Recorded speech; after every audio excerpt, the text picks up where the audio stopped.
The major premise that I'm offering is that the balanced life is worth pursuing, because in our world so many people are leading unbalanced lives. If you go too far in that direction, you wind up being a high-performing governor in one of our northern states that has to resign in disgrace because he's caught with an escort, because he didn't pay attention to an important aspect of life. Or an NFL quarterback who can perform well on the field, makes millions of dollars in contract and in endorsements, and thinks the rules don't apply to him, gets involved in illegal dogfighting, goes to jail, for goodness sakes. It all goes down the drain.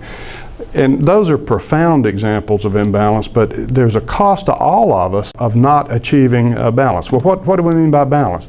Let's take the 5 parts of life. This is one way to do it. You can divide up your life any way you see fit in your own analysis, but the one that has worked for me is the physical well-being, financial well-being, spiritual well-being, intellectual well-being, and emotional well-being. Each of these very powerful and requiring some attention. Now, this does not mean that you take 20% of every day or 20% of every week and divide it among these.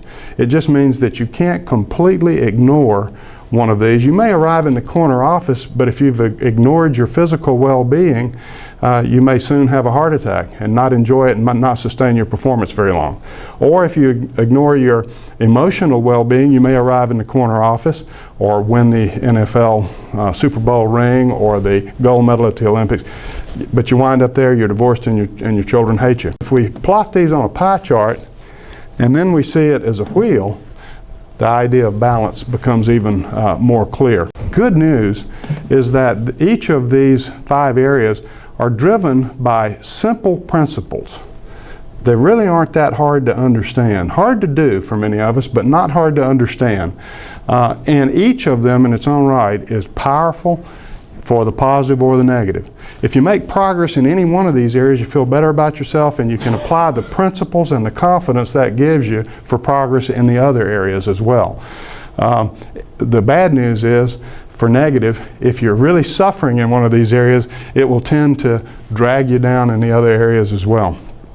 Physical well-being, it's not that hard to understand.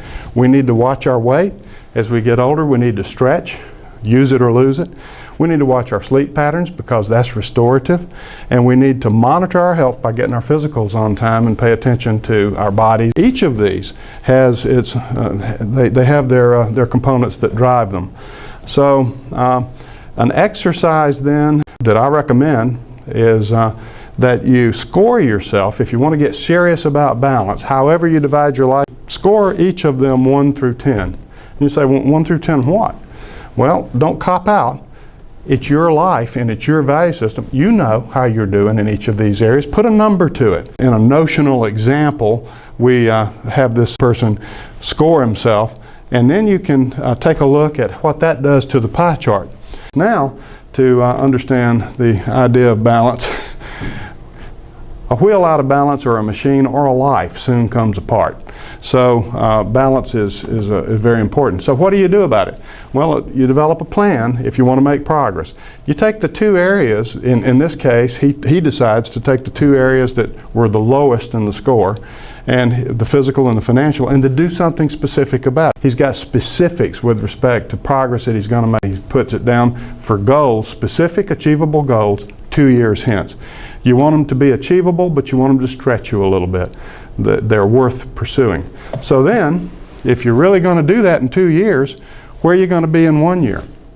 And if you're really going to do that in 1 year, where are you going to be in 6 months and 3 months and 1 month from now? Will you have made a detectable initial step?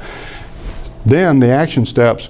What are you going to do for the next 7 days to put this in being? If you really, this model really works. It'll change lives.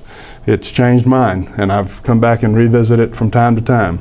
This is 7 days. If you do something different for 21 days, that establishes a new habit.